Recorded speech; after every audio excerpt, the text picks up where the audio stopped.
Depression can have a huge effect on eating habits and diet. In today's video, we're going to be talking about how depression affects the way you eat and what you can do about it.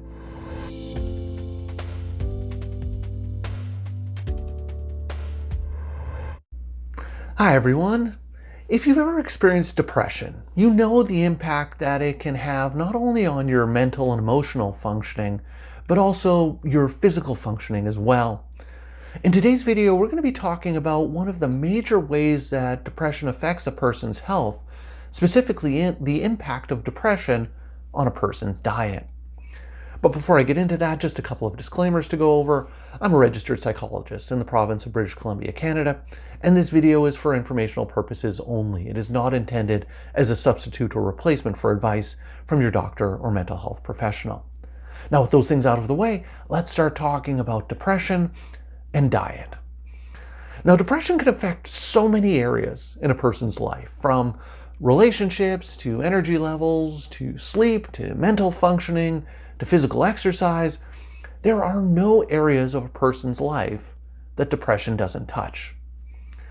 But one thing that people often don't necessarily associate with depression is changes in eating habits and diet. With depression, people can tend to often experience two types of changes in eating habits. Some people simply don't eat enough, whereas other people with depression tend to overeat.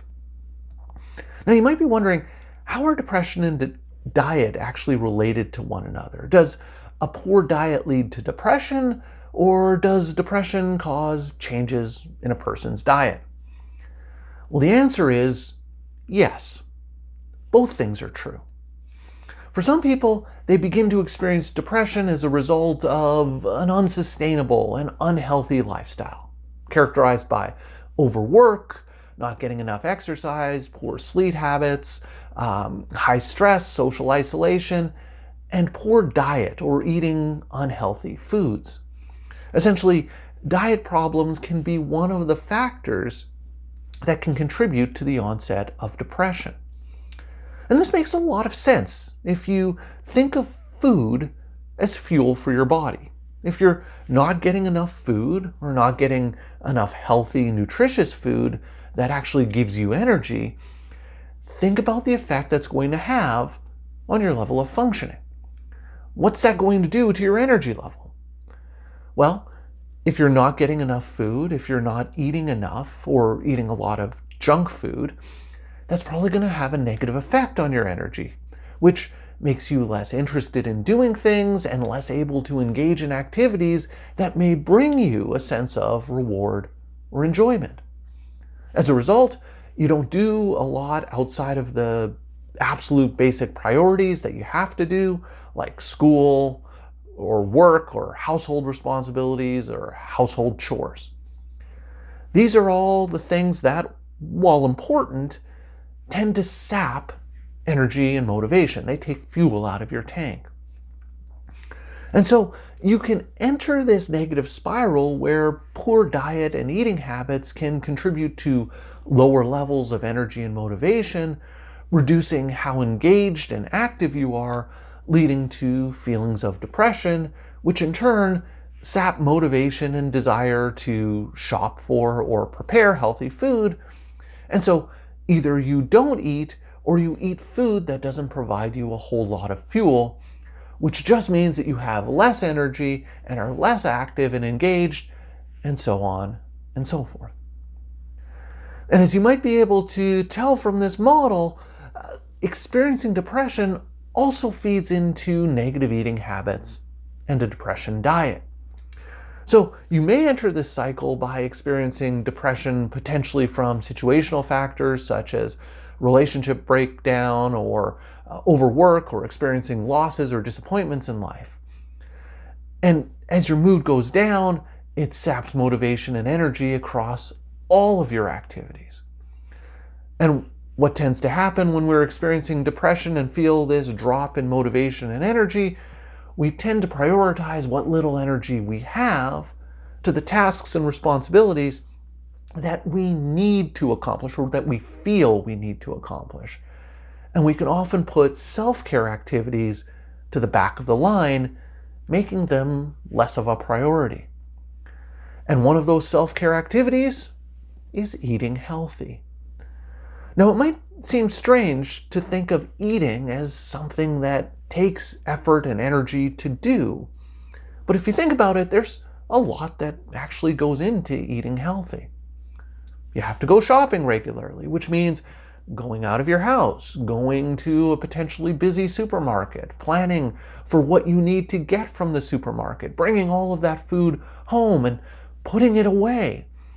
And once you have all that food, you need to then prepare it by meal planning and cooking, which can also take a lot of time and energy. If you're feeling depressed and your level of energy and motivation is down, these activities such as shopping, meal planning, and cooking can seem really overwhelming, and so it becomes very tempting to make eating less of a priority. And so this is where people either stop eating or turn to what I call easy eating, and that's usually not particularly healthy food. And this in turn then feeds back into feelings of depression, low energy, and low motivation.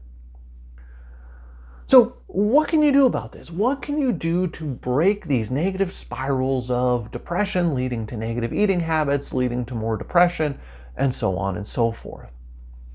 Well, there are a number of tips that I often recommend or encourage my clients to do, and these focus primarily on behavioral interventions to make eating easier without being unhealthy. The first thing I always encourage people to do is to eat regular meals and to eat your meals as part of a routine or structure for your day. Try to have at least 3 set meal times a day, and sometimes it can be helpful to have even more than the 3 set meal times. So you may have the 3 set meal times, but also set snack times as well. So maybe you decide that you're going to eat at set times for breakfast, lunch, and dinner, but between lunch and dinner, you're also going to plan for a snack or maybe a snack after dinner.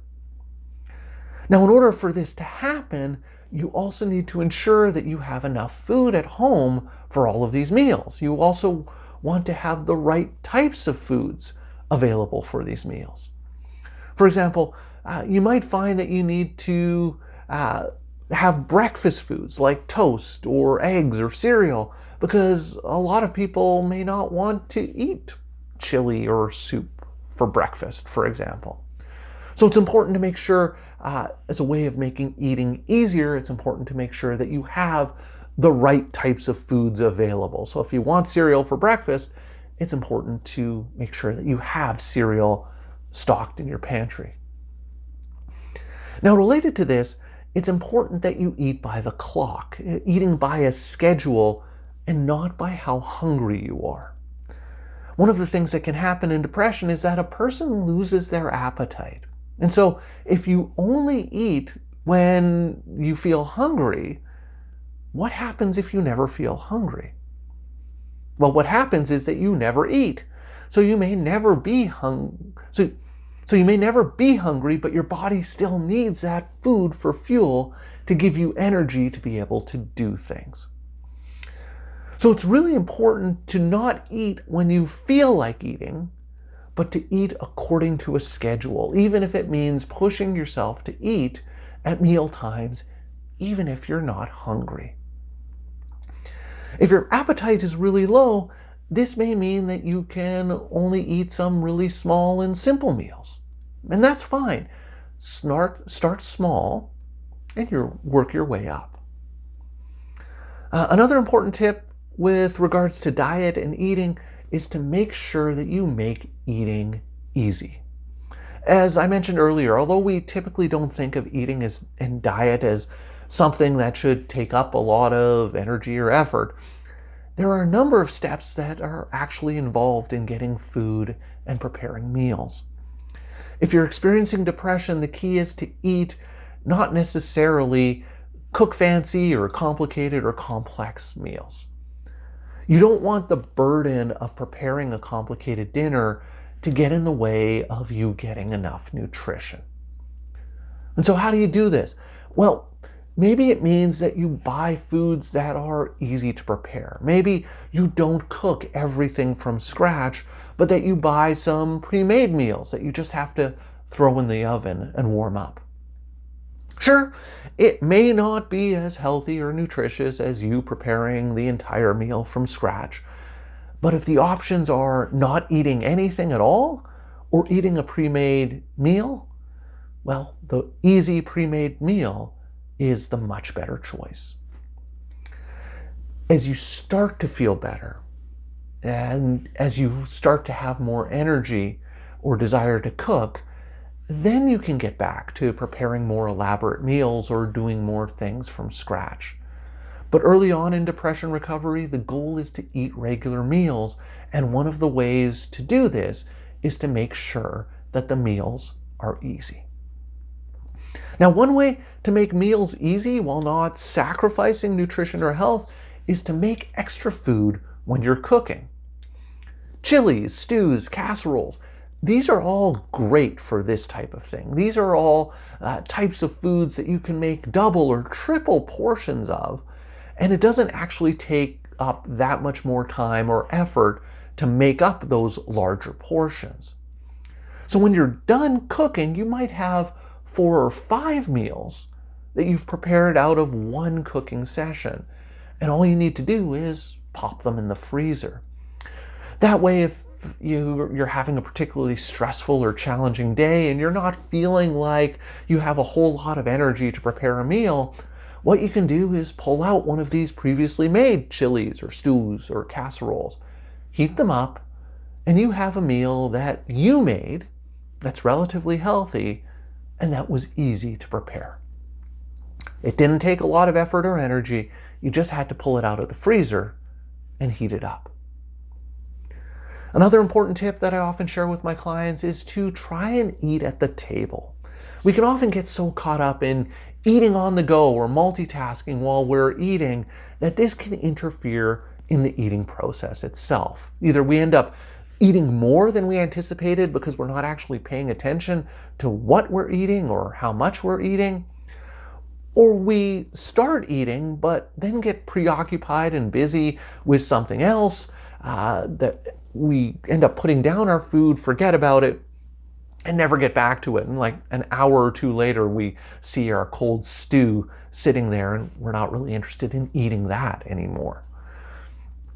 By eating at the table, what you're doing is you're telling yourself that this is time to not do other things. This is not a time to multitask or return emails or to get the laundry on. This is a break in the day from everything else that you're doing to just focus on eating. And when you do this, you give yourself a greater chance of actually potentially enjoying what you're eating because you're paying attention to eating and not 15 other things that you need to be doing today. It also helps create a sense of eating and meals as a scheduled event, not something that you try to shoehorn into your day while you do a whole bunch of other things. And when you're done eating, make sure you wash the dishes so that they don't just pile up in the sink and become an additional source of stress from just another thing you have to do. So by implementing some of these relatively simple and common sense strategies, what you can do is to begin to start breaking the negative spiral of depression interfering with your diet, either causing you to under or overeat, which just feeds back into the depression and makes you feel worse. If you're interested in learning more about other ways that depression can affect you, I'd encourage you to check out this video. So that's all for today's videos. Thank you for watching, and I'll see you in the next one.